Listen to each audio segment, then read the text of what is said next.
ললো গোলাপী দলিচা হিয়াতে সপোনৰ ঘৰ এখনি সাজিলা মুখাগ্নি যিয়েই নকৰক কিয় সিহঁতৰ চিতা কিন্তু সাজিম মই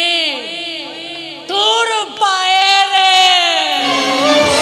এটা কুলাংগাৰৰ পিতৃ হৈ থকাটো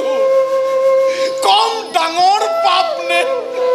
আৰু ভাই আপোনালোকৰ গাত হাত দিয়াৰ পাৰ্মিশ্যনটো ওপৰলৈ আমাৰ পুলিচবোৰক নিদিয়ে গতিকে আমাৰ আৰামেই আৰাম মই ইয়ালৈ তোমালোকৰ লেকচাৰ শুনিবলৈ অহা নাই কাৰণ সিহঁতৰ দৰে ভয় কৰি চলাৰ অভ্যাস মোৰ নাই